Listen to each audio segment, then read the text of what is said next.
come from a very large family of 9 siblings. At some point in time, my mother was a single parent. She's done everything that every mother and every woman would do for her children. She was a trained nurse. She was running her private maternity home. She was selling charcoal, selling yam, selling tomatoes, selling pepper, selling everything, so that at the end of the day, we can use the profits as part of our meal, because she wanted to see us through school. As determined as she was, trying to put all her 9 children into very good schools. But I've always said that, even right from birth, like Gifty said, I've always been the odd one. Out of the 9, the first one, a boy, girl, boy, girl. I'm the 5th one, so I should have been a boy. But I came a girl. Then the girl came after the supposed boy. Then boy, girl, boy, girl. So I've always been the odd one out. But notwithstanding, the questions that I've been asking young people is, have you really identified who you are? Are you focused? Are you determined? Have you persevered your destiny? Have you really found out who you are? We started school. All my siblings went to boarding schools. Again, the odd one out, I was the only one who went to a day school. And I have to take my younger siblings to school in the morning before I go to school. And when I close from technology secondary school, I have to pick them from University Primary and City of Kumasi back home, and they come and cook for the family, because all my siblings were in boarding schools. My mom used to run a hotel in Sunyani. We used to call her Commander Hill. She was a very strong woman. And she's passed on though. But before she died on a hospital bed, she told us, we were all around, she told us that, you've always said I'm a very hard woman. But when I die, and you hear that somebody's mother is dead, then you remember what you've lost. And it's true, I remember her every minute of my life, especially in my career. So when you finish Form 5, whether you like it or not, you go and serve 1 year national service with her at the hotel. Because she used to tell us, even government who didn't pay your fees, you go and serve national service. So Point 4 Hotel was your next stop from Form 5. So all of us, our mates are 1 year ahead of us at the 6th form. My big brother went, my big sister, all of us. I'm the only person who went and served the national service after Form 5. I had even started secretarial course at Poly. She asked me to stop and come and do my national service first. But when I served the 1 year, she insisted that I stay at Sunyani to help her with the business. I said, oh, all my big sisters have gone to the 6th form. I've passed to go to the 6th form, and this woman wouldn't let me be. She says, I want you to take over the business. You aren't going anywhere. Who is going to pay your school fees anyway? So those after me finished Form 5. They came to join me to do their national service and left. So the last one also came and left. I spent 10 years with her in Sunyani. By that time, all my classmates had finished 6th form, university, you have doctors here, you have lawyers here, and I was still at Sunyani. So one day I told myself that no, I want to do my A-levels. I personally went to Sunyani Secondary School, talked to the headmaster. He admitted me, and I sneaked out to school. My mother came back for me. She actually came to warn the headmaster that he cannot dictate to her. That's the kind of person my mother was. So don't talk about your father at all. Yeah. So she didn't allow me to go to Sunyani Secondary School. Then I went to Achensuya Secondary School, where I got admission for my 6th form. And that's when she said, no, you have to help me with the hotel. I said, oh, my mates are going through 6th form, going through university. I also want to become somebody in future. And she said, this is where you belong. All your siblings are going to school. I want you to take care of them. Meanwhile, she wasn't paying me at the time. She would just find some 1 CD or 2 CDs at the time for you to take care of yourself. So one day, a friend of mine was having her wedding or something, so I got the chance to come to Accra. And when I got to Accra, I told myself, I'm not going back. That time, my sister had finished law school. She was working at the Attorney General's department, and she didn't have an accommodation of herself. She was putting up with a friend. So I joined her to put up with a friend. But what I went through in that house is another story to tell. I just want you to know that we all don't have the same fingers. Some were born with silver spoons in their mouth. Some were born with gold spoons in their mouth. Some also had to pass through the mill to get to where they are now. So probably you think at your age you've not been able to make it. But I just want to assure you that with determination and perseverance and staying focused, you'll be able to achieve your dream. Don't give up. Don't give up at all. There were times I slept on an empty stomach because my sister's friend didn't leave me anything at home. And I didn't have money at the time to even go and buy food. So I just kept to myself. I slept on the floor at the time. I had to find a small stove in the room that they gave me. And sometimes I just prepare some oats without sugar and eat just to survive.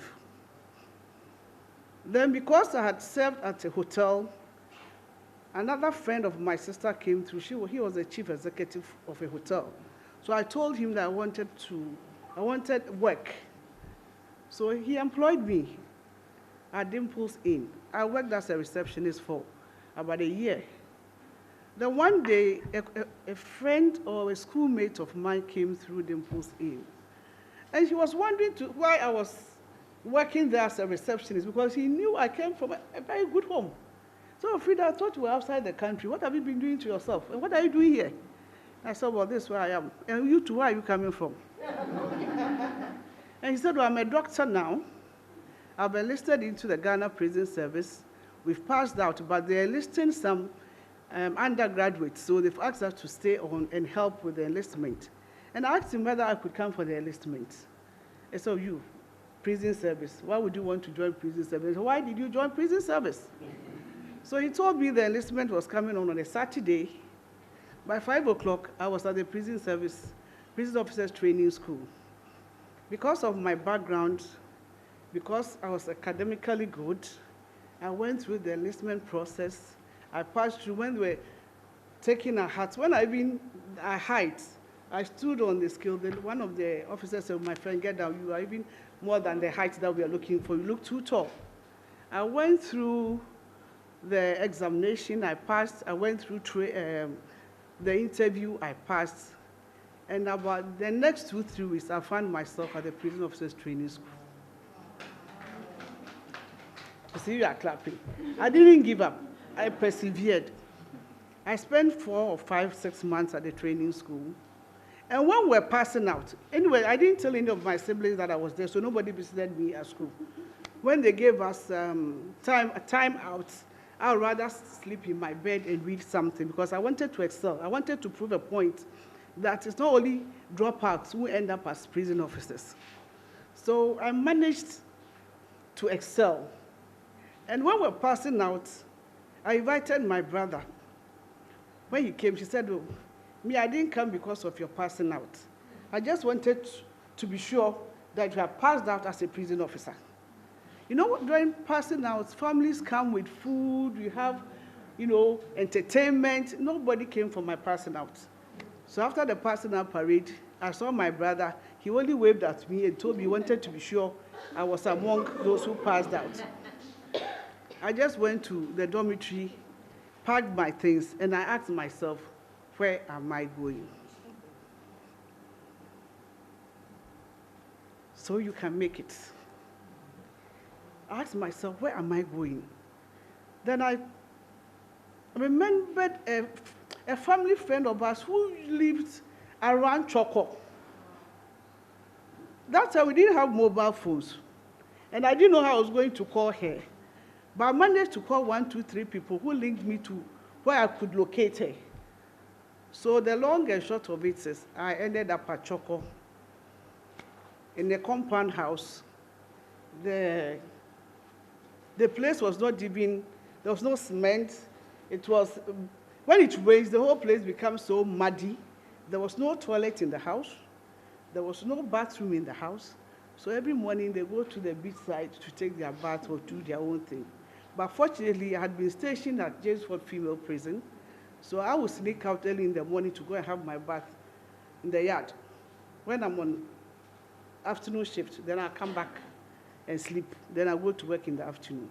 When I'm on early shift, I get to the office before 5, take my bath and dress up for work at 6:15. So this is how I went through as a prison officer. Then one day, I told myself that I don't want to end my academic career at O levels.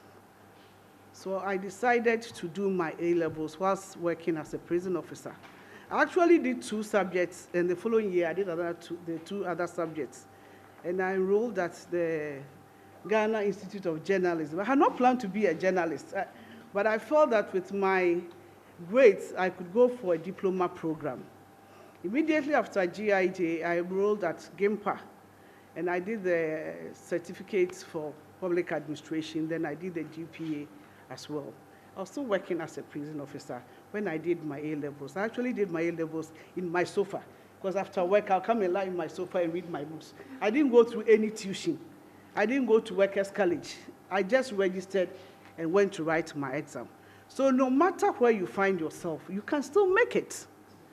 So after A levels to GIJ to GIMPA, then I started correspondence course with Chartered Institute of Marketing, and on and on and on and on. After 10 years, I resigned from the service.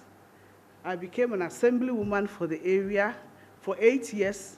And while serving as an assemblywoman, I still wanted to pursue my political career. I had not even identified what I wanted to be. But like I said earlier on, you are lucky.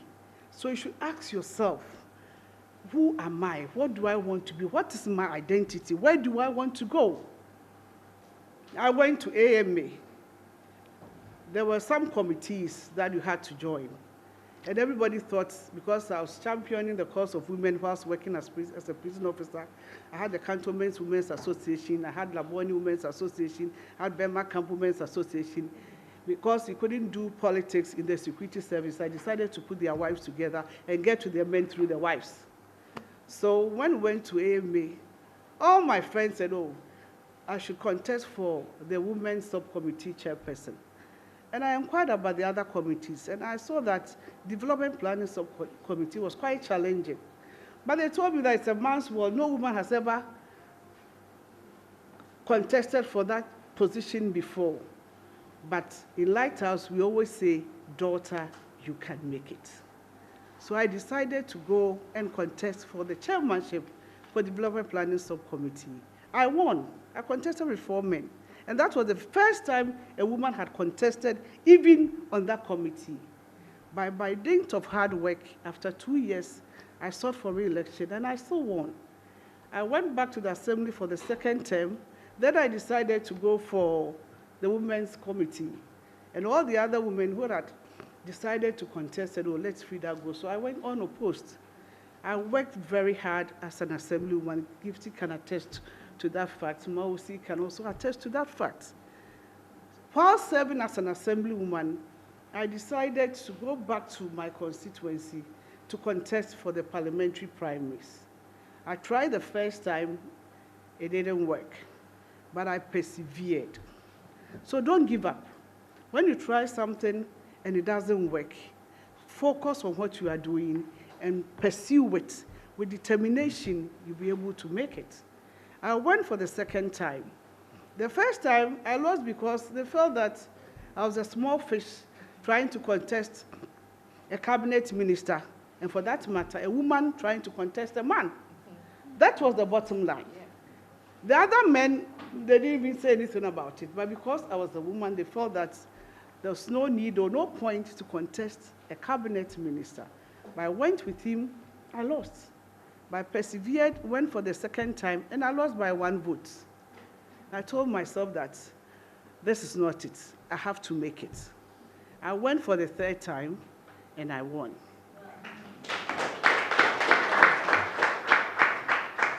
I contested with 3 other men. I won handsomely. Then we came to Parliament. I served on the Communications Committee. I served on the Governance Assurances Committee. I love sports, so I served on the Sports Committee in Parliament. I'm back in Parliament. I went through another primaries, another hectic primaries, but I'm back in Parliament for the 2nd term, and I'm serving on the Mines and Energy Committee. Why? Because they think it's a male-dominated world. But I said, no, I'll challenge myself with Mines and Energy. So from my side, I'm the only woman serving on the committee in Parliament. I want to say that you should not give up. Look at where I left off, 10 years gap. But by the grace of God, I've done my A-levels, I've done my first degree. While serving as an assemblywoman, I came back to the university here to do BSc Administration. I majored in Human Resource. I'm a chartered marketer. I've done the level 1, level 2, level 3. I've done 2 masters. I have a master's in communication. I have a master's in public relations. And I'm pursuing a 2nd-year student, pursuing PhD. Those who have been started with me, some are not even up to the level where I find myself in. But by the grace of God, because of my determination, because I stayed focused that this is what I want to be and this is where I want to be, no matter the trials and tribulations, no matter the ups and downs, I will go for it. So don't give up. Rome was not built in a day. Some people are able to identify who they are right from basic school. So their parents aid them to pursue their whatever they want to be in future. Others are not lucky. They are not able to identify who they are and what they want to be at basic school. Some of them identify themselves at the secondary school. Others identify themselves at the tertiary level. Others identify themselves even when they've started working. Then you realize that this is the strength I have in me. My mom was a nurse midwife. She wanted one of us to pursue nursing at all costs. I tried it. I went there and I said, this is not where I belong. Then I told her that I want to do teaching. They said, no, teaching is out. You stay at the hotel.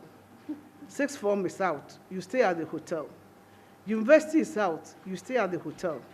But today, here I am, a Deputy Minister of State, a 2nd-term Member of Parliament, the chairman. This is the first time Ghana is hosting the All-African Women's Championship from November to December 1st. And I've had the opportunity to chair the local organizing committee of the AFCON. So I'm combining my work as a Member of Parliament, taking care of my constituency, as a Minister of State, taking care of my ministry, serving on the local organizing committee, and a student, a mother, a wife, and everything. But that is how God created women.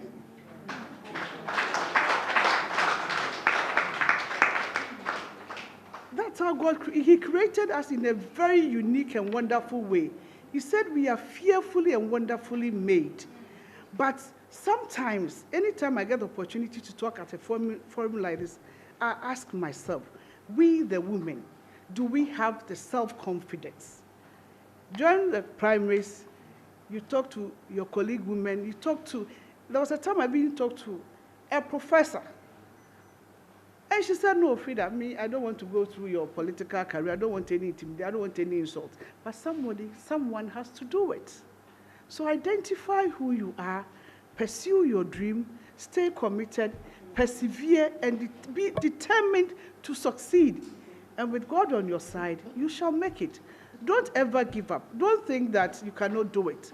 Once Akosia has been able to do it, once Mausi has been able to do it, look at the story she shared with us. Even when she was growing, people felt, oh, you're talking about women's issues, women's empowerment, women's this, women's that. And you yourself, you are not even married. But she didn't allow that to bog her down. She still persevered.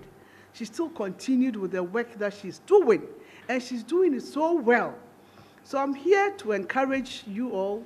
I don't know your different fields that you are pursuing or you want to pursue. But what I want to leave you with is the fact that you can make it. No matter the situation you find yourself, challenge yourself. If you don't put yourself in that shoe, you will not be able to identify the potential you have in you unless you get there.